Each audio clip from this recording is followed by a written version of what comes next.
So the book I was reading, The Terrible Typhoid Mary.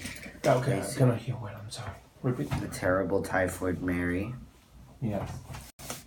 And this time, part of the chapter, George Soper. Now remember, he's not even a doctor, doesn't have any medical degrees, he's just an engineer. Is getting to the bottom of the typhoid case. And so, all around, everyone who Mary, the cook, has served for, everyone except one family has gone the typhoid fever. And so, Mr. Soper is trying to get to the bottom of it. And so, eventually, he figures out where the current whereabouts of Mary is right now. And so, he just goes into the house, and he's thinking about it. He's like, if I just ask her for samples and everything, I'm pretty sure she'll be just as worried, right? So he goes in there and he starts talking about it. But if you think about, just thinking real back, he's asking for specimens to test it, and he's accusing her of being sick. You just, one day someone knocks on the door and that happens.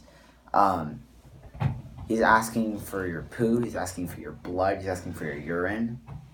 It's kind of weird. So, so he was expecting that Mary would be like, oh my gosh, yeah, I'll definitely help, yeah. But first of all, it's a cook. You're talking to a cook who's cooking food about this disgusting stuff, or disgusting. And so Mary off the bat already gets angry, yells, and he's like, oh, I've never had typhoid fever in my life, I've never been sick, I've actually taken care of sick people, blah, blah, blah, right? And, just like that, the guy just keeps talking about it, and then Mary, she sees, a carving fork, and she gets it out, and she threatens the guy, and the guy runs out, and he runs, it says in the book, 10 blocks or something like that, a very far distance, and doesn't stop until then, and, we don't know if she chased after him or anything, but whatever, he said that he was very lucky to escape, right? And so he was thinking about it, he's like, maybe I got off the wrong foot, because he went off with a bad start. Then later he does some more research, right? He tries to look after Mary more and more now that he knows she works there. He's trying to figure out where does she live or something like that, right? So she figures out where she lives, and he also figures out that there's a man, August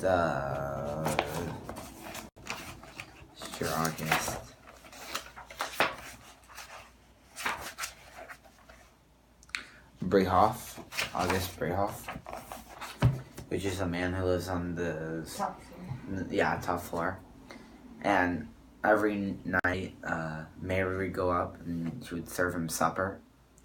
And it was something weird that Soper was trying to describe. Maybe she liked him or something, but the man is 51 years old, sorry. His place is trash, he doesn't have a job, he drinks all the time.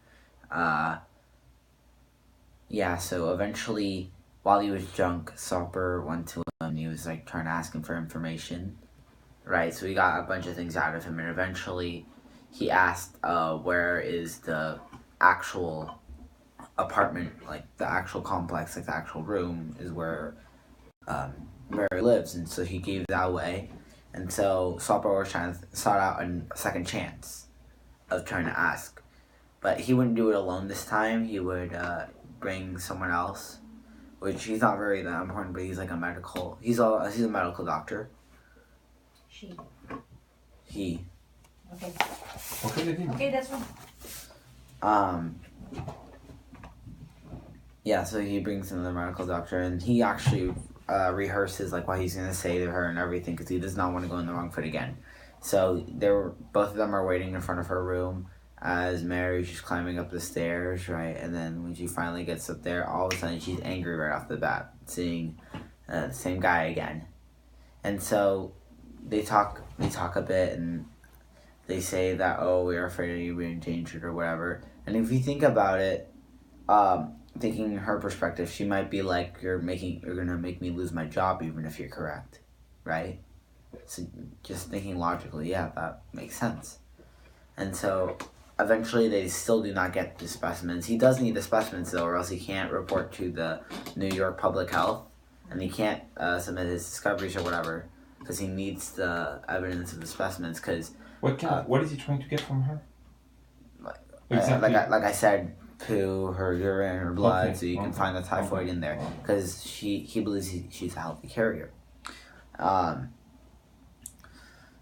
Yeah, so he can't show anything off if he doesn't have the specimens, and that's really what kind of matters. They haven't discovered a healthy carrier back then. And he thinks he's on the risk of it, so yeah. So he's saying that she could be the one, yeah.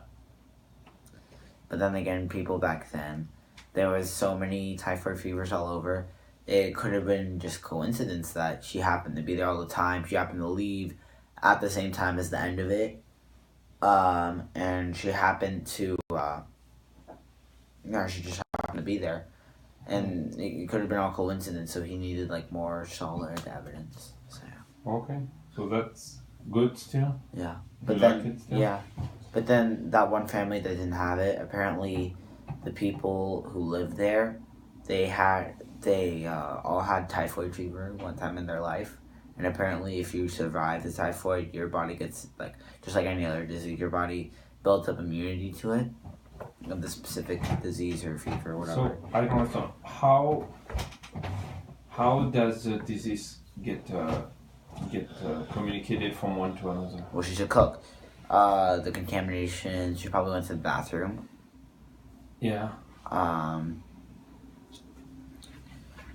She probably went to the bathroom, did her business, and probably didn't wash her hands enough. And no matter how much you can, you have to go in between the nails, you have to go in between the hands, and you have to do really high, really high temperature for 30 seconds. But then they said in the book, if you put your hands there for 5 seconds, it'll be scalded. So it's like almost impossible. So it's not Mary's fault.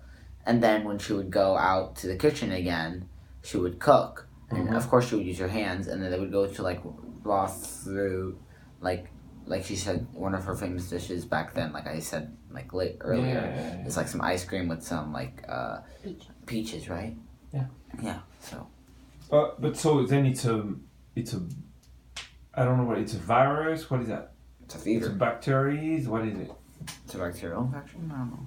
I don't know. I'm It trying doesn't to. say. Huh? It doesn't say. Okay. Will it say later?